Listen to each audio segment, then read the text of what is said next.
Hey guys, do you know how sites and subnet work during the authentication process? When you join any system into the domain, how will it will get to know which is my primary site and which domain controller will give me authentication? So there are 7 steps which each client follow first time.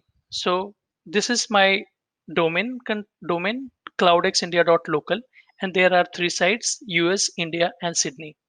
This is client system. So for better understanding, I kept the DNS server in separate diagram so that we will understand how client will connect to the DNS server and get the information of domain controller or sites. So let's check in detail.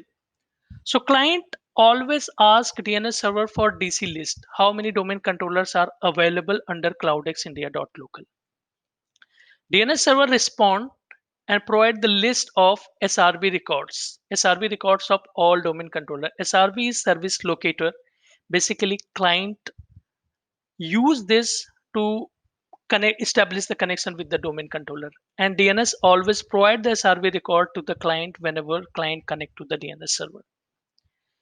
So it provide the list of domain controller, and basis of the list, this client will connect to all domain controller within cloudxindia.local. It may connect to the US, India, and Sydney as well. So first DC, any of the domain controller will respond, and when this team, take an example, it connected to the US domain controller.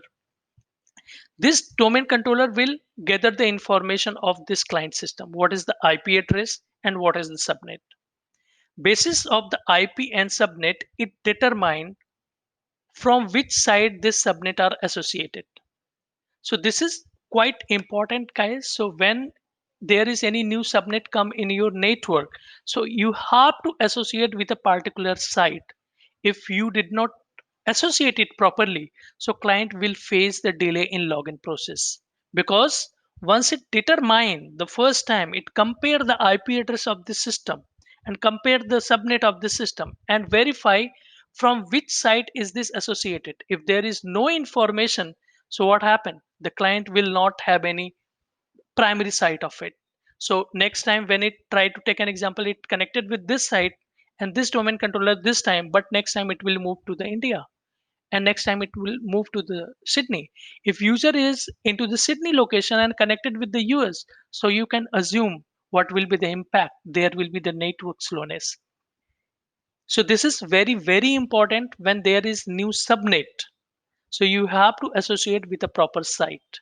If you do not do this, there will be a slowness to login, slowness to access any file server application. There may be lots of challenge which you face.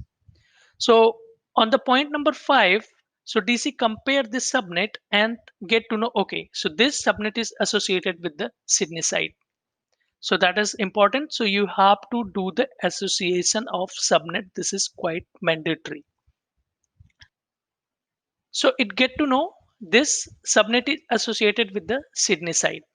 So what does this domain controller do? It provide the information of to this client that Sydney is your primary site. And along with this domain controller also provide the list of other site as well. How many sites are there? So take an example, there are 3 sites. It provide the list of all 3 sites: US, India, and Sydney. If there are more than 330, so it provide the 30 site information. And then client will store or save this site's information into the registry and connect to its own primary site. So it keep the record as a primary site is my primary site is Sydney, and other site is in alternate. So in case of there is any problem, so that it can connect to the other site. So once it get the detail of the primary site, it connect DNS server again back to the DNS server again to identify how many domain controllers are there. And then DNS server provide the list of all domain controller, and then client establish the connection and get the authentication. So guys, this is very simple flow, but it is very important to map the subnet with proper site. Otherwise, there will be a delay in authentication and access the services. So thanks for watching. This is all, and please like, share, subscribe my channel. Thanks once again, guys.